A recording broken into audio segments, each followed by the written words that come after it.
top 1 or 2% of every subject, but being a perpetual disruption in most classes, the teacher would always regret trying to catch me out by asking what they'd just said. I'd always get it right. From a very young age, I'd had an affinity with nature. With stray cats, I'd find having kittens in the wood heap that I'd tame and make them purr, catching bees in my bare hands. One time, when I was barely 5 and learning to ride a cheeky horse, I remember being mesmerised when I looked into its eye and thought I saw the whole universe within the most beautiful, deep, dark thing of pure consciousness I found myself lost in. Later, that same evening, I became mesmerised by an amazing cluster of stars I later discovered to So he was taking mushrooms from a young age? Is that what's happening here? Like, what? This is supposed to be evidence for the flat Earth. What is he doing? be Orion's belt. My uncle told me it was the Little Dipper at the time, and ever since I've always made a point to check it out every night I can, being even more familiar to me than the most famous Southern Cross, which I never even learnt to spot until I was about 10. Around the age of 13, my family moved from the country to the coast, expanding my horizons beyond anything I'd known before. I learnt to surf and eventually became a surf lifesaver, and I was quite amused one time after asking an experienced lifeguard just where the curvature of the Earth begins. The beautiful region was dotted with outer islands, huge headlands, tidal rivers. That never happened. Excuse me, sir, where's the curvature of the Earth begin? You ask that to anyone in real life, they'll kind of never talk to you again, or just laugh at you. Flowing into a huge port, and further up the coast, our tidal river eventually joined two great lakes. The first, a semi-tidal brackish lake coming from a large non-tidal freshwater lake.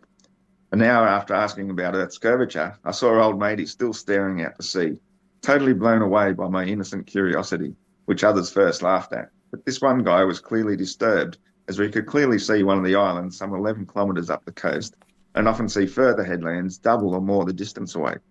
We all just assumed Earth is just too big to see the curve and thought no more about it. As the years went by, I learnt more about the ocean, the tides, the moon cycles, and was breezing through school to the point that instead of repeating a year, I qualified as an exchange student just after turning 16 to head to the US for a year, leaving behind my good mates and studies doing Yeah, they didn't want you for very long. They're like, can you just send that fucking weird Aussie back, please? Subjects such as 3-unit maths, advanced English, physics, and a new experimental course called Engineering Science, all of these didn't an introductory course to assist potential engineers before being thrown in the deep end at university, where lecturers weren't known for giving individual attention. One remarkable teacher, our remarkable teacher, looked and dressed like a scholar straight out of the 50s and had the entire class laughing at our very first engineering lesson, that all engineering projects, from ballistics to bridge building, treat the Earth as flat and stationary. Yet as everyone laughed, as though it was the funniest thing since Mr. Bean on sourdough toast, the young professor stood stoically and carried on the lesson as though it were completely normal. Although I had no high expectations. I mean, that was untrue because large engineering projects like bridges and stuff treat the Earth as curved because they need to take it into account. So that was all a lie. Like, you'd never catch a Glober telling his life story as his intro to a fucking debate, would you? Expectations of what American school would be like, I found it alarmingly depressing. By years 11 and 12 in Australia, high school students are studying college-level courses and being placed in junior year in California. I found myself stuck 2 years behind, or worse, seeing people my age struggling with basic things I'd aced back in year 9. The only one slightly challenging and interesting class I'd found was technical drawing. Coming from a metric country, it was interesting learning 8ths and 16ths from scratch and applying maths and logic to draw engineering templates, mostly gaskets, showing all working marks, impressing the teacher not just with my speed, but the fact I'd get 10 out of 10 on every assignment, while the next best in class often struggled to get an 8, most barely getting a 1 or 2 for spelling their name right. Later in the year, we reached the chapter on metric, where the student... Yeah, again, none of that happened. Just a complete load of bollocks. Became a teacher, as even the teacher there had no idea. After returning to Australia with my 17th birthday gift of a top-of-the-range Pentax SLR camera, I'd become more interested in nature and landscape photography than education, won myself a few first and second prizes in photography competitions, and spent less and less time attending class. Instead, I began the path of the autodidact, the self-educated. I found a passion for all alternative and esoteric knowledge. I read books on Zen Buddhism, mysticism, magic. No one thinks you can read. astrology, UFOs, and aliens. Guys, we've dropped under 1 hour left on the stream. So we've now done 79 hours. So it's close to 80 hours that I'm going to be streaming. I mean, if no one else donates anything, it'll stay at 80, but obviously donations right now reduce the time. So 1 hour left on the timer. This has been fucking mental. I can't say thank you enough. Alternative health and herbal medicine, fasting, religion, meditation, and yoga. No topic was taboo. And I generally research as much as to know what the enemy might be thinking, as much as what might be useful to me. But most of all, I had a love of nature, surfing, the beaches and headlands, and I daily attuned with the weather. I'd moved to Byron Bay after a year in Sydney following high school, with every intention of enrolling in university to study naturopathy, after a lifetime seeing the results of the family pharmacy industry I often did part-time work in. It made me more rebellious against mainstream medicine. I missed the cut-off date for enrolment by a couple of weeks, but at that age I wasn't too concerned. Scored a job cleaning filthy pubs at 4 a.m, which left my days free to wander and roam, surf and swim and ride my bike on the beach, determining my day's activities by intimate knowledge of the tides, the weather and the seasons. It was the late 90s when I first suspected something wasn't right with the weather. I didn't think it was possible that something so big could be affected by man or military, but by the time my third child was 6 months advanced in the womb, I knew without a doubt something big was going on. By this stage, my wife and I had moved slightly inland to Bangalore, had 2 children and bought a closing down pet store business on the day our eldest daughter turned 2. While I still cleaned pubs at 4 a.m. before rushing home to prepare for a day of business, I still always kept my eyes on the skies, and at first I dismissed the rumours of chemtrails as a crazy conspiracy theory. Every day I count my blessings, living in such a beautiful natural paradise. The coastal hinterland, rolling green hills, the ocean and Australia's iconic easternmost point I drove in and out of twice a day. Until one morning, driving into the bay down the scenic view of St. Helena, I saw 3 ugly white lines in the sky and an unidentified white plane going back and forth, spraying them. By the end of the day, the sky was filled with an ugly grey haze, completely unnatural. Obviously, this debate is not about chemtrails, but I'm here to say they exist. They're messing with the weather and our health. I was an extremely health conscious person. No, they're not. Not unless they've had chemtrails for like the past 60 years. Even more, fucking during World War II, there was chemtrails.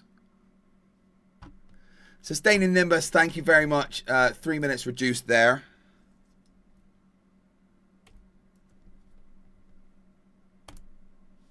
Says, have a few minutes to sleep on me. Not literally.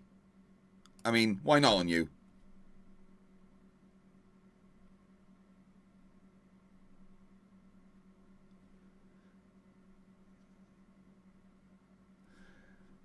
This was 2 months ago. 10th of May.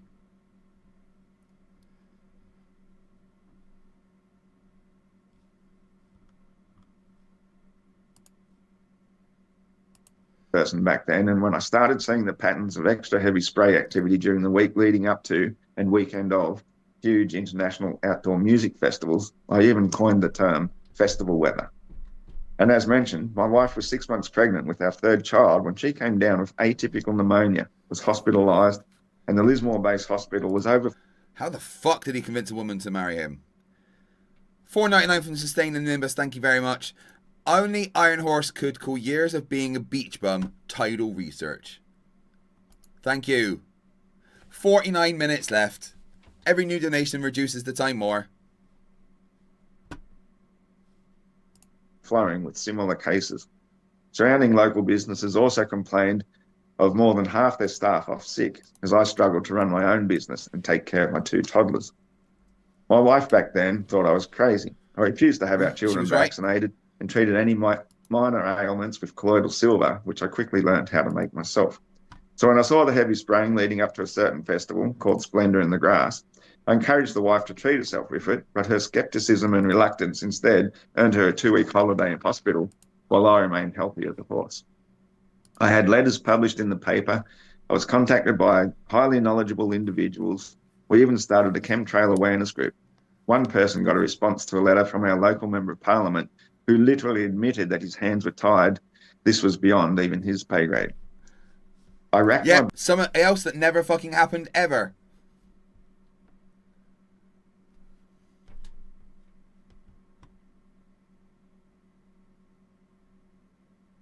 Yeah, Danny's like, I didn't sign up for this. brains to come up with a solution. I was still heavily a globe believer back then. I believed in global warming and even the possibility of a major disaster known as polar shift, where North and South poles suddenly flip, destroying everything man-made except for pyramids, the strongest known structure. Pyramids are not the strongest known structure. Oh, Jesus Christ. However, my widespread interest in all things alternative also pointed out that the second strongest structure was the dome, which, unlike the pyramid, secured the greatest internal living space, while the pyramid had the least. So because I knew that shooting planes out of the sky was out of the question, despite discovering... Wait, even as a globe, he knew there was a dome? What? That the means to do so was entirely available, I realised that sometimes a good defence is better than a powerful offence, and I really had no desire to offend anyone. And so an idea started. What if I could build a shield over my home? Every week I'd recycle empty juice bottles. What if I could blast them with hot air in a mould or shape them into Lego like bricks to build a lightweight dome structure over my house and garden to prevent the chem crap falling onto my food and water supply? I soon realised the severe limitations of such an idea, but it was a seed planted that began to grow. The plastic under the sun would soon be off-gassing all manner of toxic chemicals and soon break down. As a brewer of my own beer and health tonics, I was a huge fan of glass over plastic and soon began imagining recycling glass into wedge-shaped thick blocks that interlocked like giant jigsaw puzzle pieces, computer designed in such a way to create a massive dome over the entire town. Even The Simpsons later made a movie depicting something similar, and a miniseries by Stephen King also mimicked my own original idea. Yes, Simpsons and Stephen King stole his ideas, guys. We're down to 45 minutes. Yeah, I'm just, I can't even. Ridiculous levels of support. A fucking 80-hour stream, that's stupid.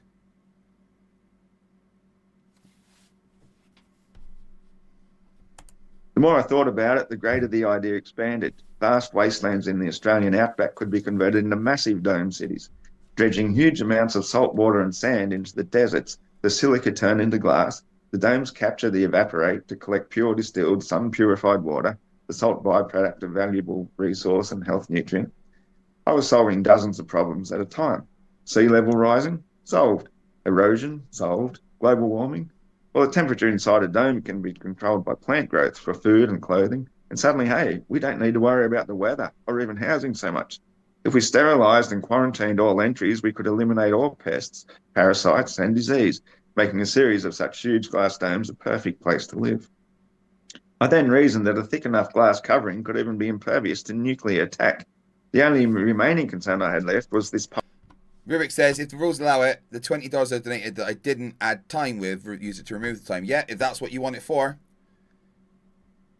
So that'd be 2 lots of 6 minutes. Thank you. So that takes us down to 38 minutes to go. Polar shift, which some such schools of thought said we were overdue for by almost 1,000 years. So being the problem solver that I am... he thinks having massive glass domes could grow enough plants in them to control the temperature. How do plants control the temperature inside the glass dome? That's not going to work. I realised that the solution would be to complete what the first Noah started and finish the ark, go full circle, dig underground and make the dome into a full globe.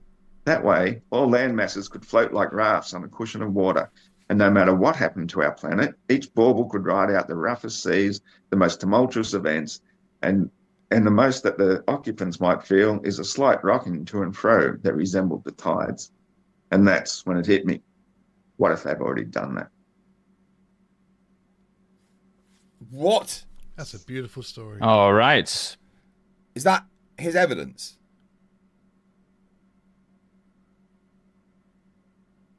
The actual fuck. You did it 15 seconds shorter than you said you would. Awesome. I think that's pretty good.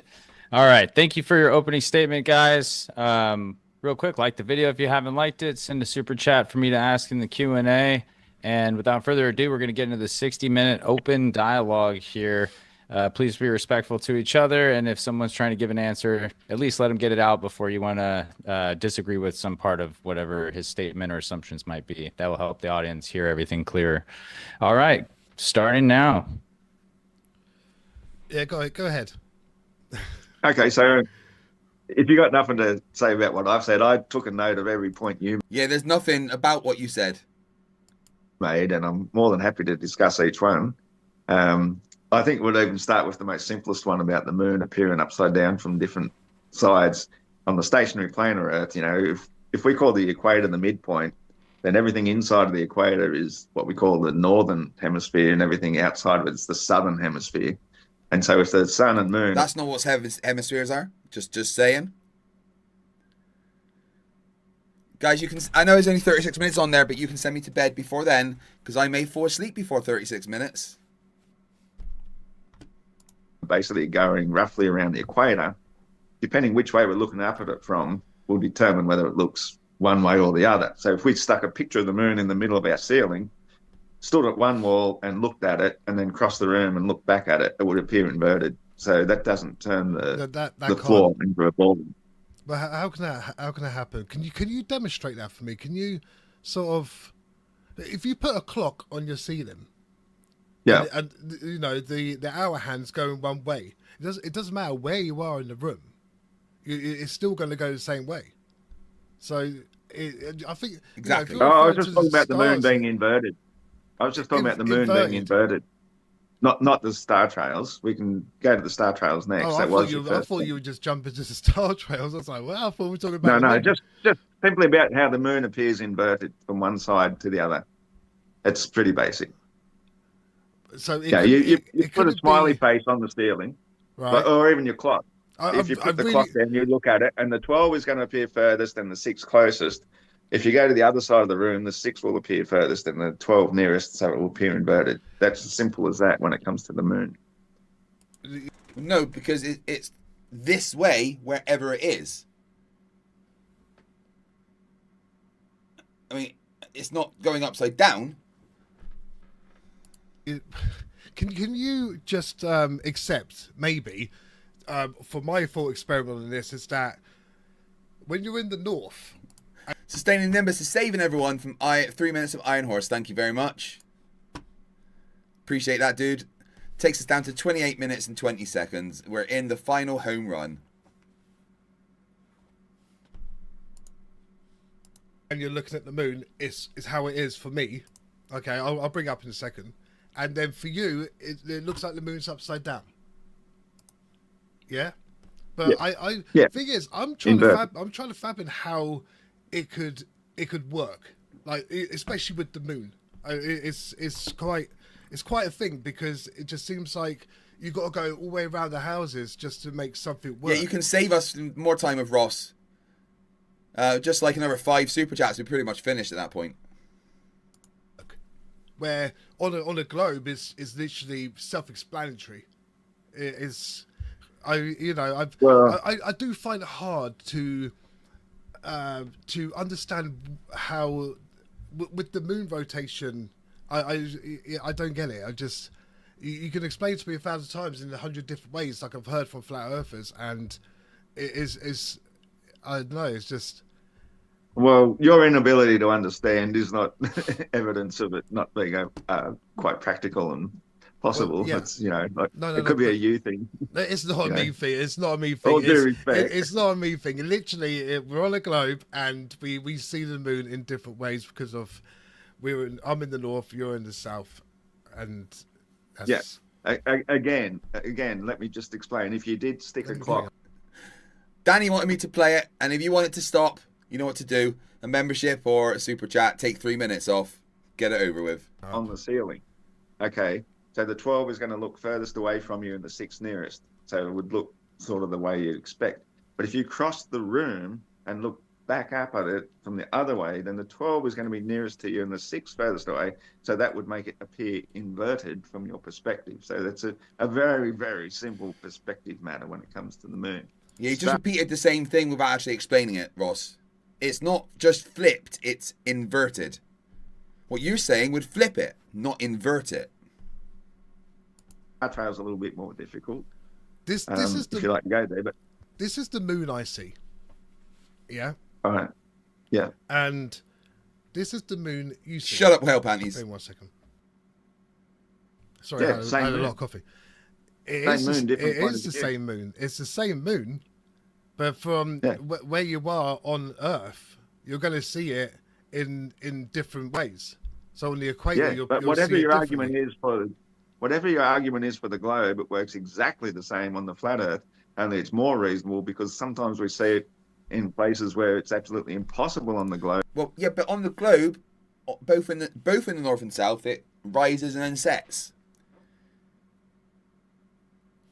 Like, it doesn't make sense.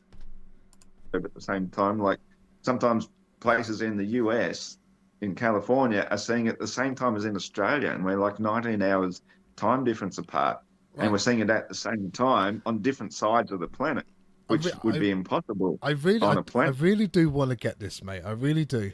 And you're a cool guy. You're easy to talk to. And I don't want this to be a hostile in any. Shades of Gideon telling the predator hunters that they're the good guys. The good guys. You're a good guy. You're a good guy.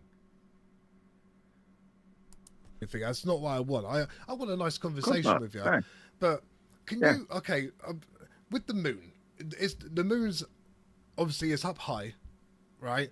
I just don't see. So if here I am in UK, where would I need to be on flat Earth for the moon to be like this? Oh yeah. Well, Panty says, I will say that I'm proud of you, Craig. Way to ignore your family to entertain a really mean group of people on the internet. I mean, who tortures the person they are watching for fun? I know, right? I choose to do these. Sustaining Nimbus says, super chats have gone inverted. Negative time for 1.99. Thank you. Another 3 minutes getting removed.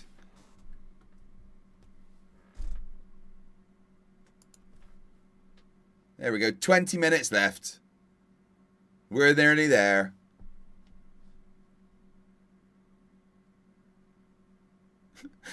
And Enormous says, Mikey played a video of him recording the moon. He was getting annoyed it kept moving out of frame. What to do is cross the room, so to speak, which means go across the equator and look up, say, from Australia. You know, that's all you have to do. It's no really Rubiks. Simple. It's not difficult at all. I mean, I could blow your mind a little bit more and tell you that the moon that you're looking at there isn't even the moon. That's actually a holographic plasma projection of the moon, but maybe that's a little bit too advanced. So to see this moon, right? You guys heard that, right? That's a holographic plasma projection of the moon, not even the moon. If I was in the UK and to go over the equator, I'm going straight. Yeah. Yeah, I'm going straight. Yeah. So wouldn't it be if I literally left the UK and I was able to walk the whole planet to, towards Australia, the moon would look upside down? Yeah. So basically, when you're in the UK, when you're looking up at the moon, you're also seeing it towards your south. So it would sort of appear to rise from your left and set to your right. Where's south? Well, the opposite of north. Yeah. North is the North Pole in the centre. In the centre is the North Pole on our model. Yeah, that bit right in the centre. And then south is outwards in every direction. So wherever you're standing from your personal perspective, you're LBS, you're going to get a song and me roughly towards the south. Nearly passing out before I finish the stream. Left and set in your right. Whereas here in Australia, when we're looking back the other direction, we're facing 180 degrees a different way ourselves. So the moon's going to rise from our right, travel across the northern sky slightly, and set to our left, and so of course it will appear inverted because we're just looking 19 minutes to a go. Completely different perspective. Right, I'm about here. Right. Yeah. Okay, and you're down here. I'm down near the easternmost point, so that's your left. So the equator's got to be sort of here. Yeah, it's marked there. You can see the circles. Right. You can see. So there's 3 circles there. One's the equator, one's the Tropic of Capricorn, one's the Tropic of Cancer. Right. So if I was to leave here and go to Australia, wouldn't the moon Yep. still be the same? In fact, wouldn't the moon, depending where it is, sort of be further away? So let's say the moon's here in New Zealand, yeah. Let's say it just goes passing around the by. equator. Let's say it goes around the equator. That's The moon sort goes. of our Okay, basic all right, model. okay. See, I'm learning. I've heard so many different versions of Flav. So let's say the moon's going around here.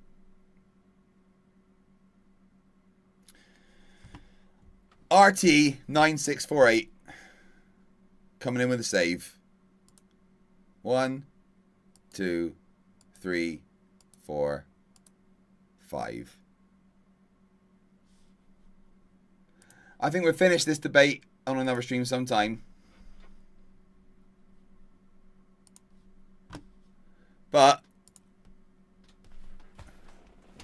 it's that time. So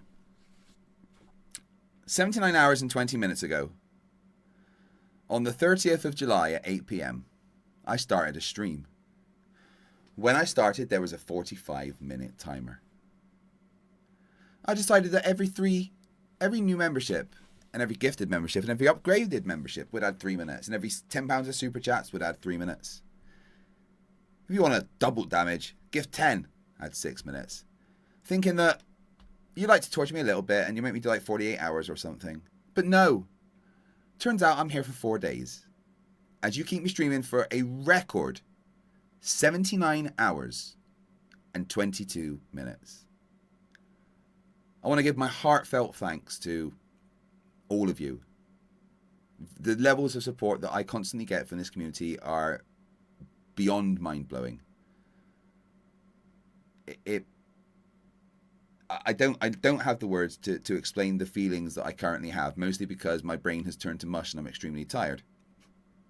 I'm very emotional. But you guys are the GOAT.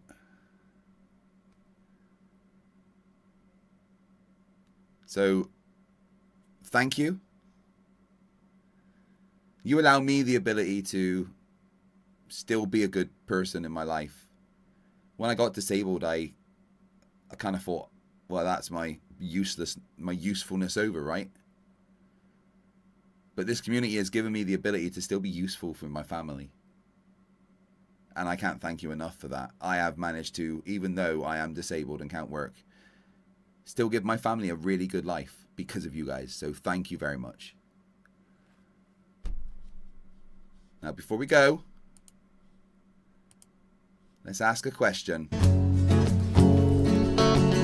we pretend that airplanes in the night sky are like shooting Can we stars? pretend that airplanes in the night sky are like shooting stars? Should be wishing for a brain right now, brain right now, brain right now. Good morning. These words come with a storm warning. Better batten down the hatches, grab some matches and brace yourself for a long day of misery. YouTube has given me the power to reach up into the sky and show you all that we live on the ball. I bring you science that's comprehensible. Your view is indefensible. You're reprehensible. Go on, Mr. Sensible. When I was young, I never thought I would be here to see this. A pile of random nonsense dressed up as bull. Your ignorance will be the death of us all, like running headfirst full speed into a wall. You could always read a book, buy a telescope, set it up and take a photo of the moon, or just be a buffoon. I send you in a balloon up to the stratosphere, page 3. You're a few fries short of a happy meal. You're dumber than a box of hair. The wheel's spinning but the hamster's dead, and you're as smart as bait. You forgot to pay your brain bill. You're missing a few buttons on the remote control. 24 cents short of a quarter. You're surfing in Nebraska. You're as bright as Alaska in December, and you fell out of your family tree. You don't have all the cornflakes in one box. You got an IQ of 2 and it takes 3 to grunt. The elevator doesn't go all the way up, and there's a vacancy on the top floor. Your antenna doesn't pick up all the channels. You're several nuts short of a You're Mr. fruitcake. Sensible, calm down, don't go too hard. You don't need to have Flerfs Flerfs in your backyard. You're a man of science, poise and grace. Mage 2 did everything to wipe the grins off the face. So Nathan, get away from those kids. The world is not flat and it doesn't have a lid. Recognize the differences between the textbook and the Bible and control yourself. Lay off your slander and your lies. You're a bunch of knobs poisoning the well of the youth, spreading lies that you like to claim as knowledge and truth. Stop spreading fresh bullshit like the butter on your bread. Maybe a musical assault and knock some sense into your head. I hope one day you'll hear these lyrics and smile, and you realise you used to be a 40-year-old child. Now it's time to wake up, open your eyes and see, and acknowledge the existence of. You're a few clowns short of a circus. Your phone is off the hook. Your sewing machine is out of thread. You're all foam and no beer. You don't have all your dogs on one leash. An intellect rivaled only by garden tools. There's no grain in your silo, and your skylight leaks a little. Your belt doesn't go through all the loops. You couldn't pour water out of the boot without instructions on the heel. Your slinky's kinked, and you're proof that evolution can work in reverse. A few feathers short of a whole duck, one fruit short of a full bowl. Airplanes in the night sky are like shooting stars. Should be wishing for a brain right now, brain right now, brain right now. Can we pretend that airplanes in the night sky are like shooting stars? Should be wishing for a brain right now, brain right now, brain right now. You thought it was over? Well, I'm still standing while you're swinging, flinging feces, talking shit just like the human centipede. You've got the mind of a chimp, and I'm here to expedite your shore leave. Cause I'm a seaman, but not the kind I rit up on your mom's gums. I'm the kind that sailed submarines and fired guns. I could float a boat across the ocean with my eyes closed, circumnavigate the globe with a compass and a bag of sausage rolls. Well, all you can do is nibble on your toes. I'll smack you with the hose that you call the water level, sit and swivel. You nasal gazing muppet, you can stuff it harder than the wallet stuffed by Warren Buffett. And I don't care about your sauces unless you're serving them. And I don't care about your lines unless you're curving them. Now step away from me, you're sucking up my oxygen with a vacuum where your brain should be, you dumb fuck. And there we have it, guys. That is the July-August 2026 membership drive number 8. 79 hours, 26 minutes. I'll see you all in a few days. Don't expect a Flerfs Idiots this week. I'm going to be recharging and getting myself all sorted. But I'll probably do a stream this weekend. And get stuff kicking back off. But until then, thank you for watching. Thank you for supporting. Thank you for torturing me. And until next time, remember, stupidity is not a right. Fight the flat earth.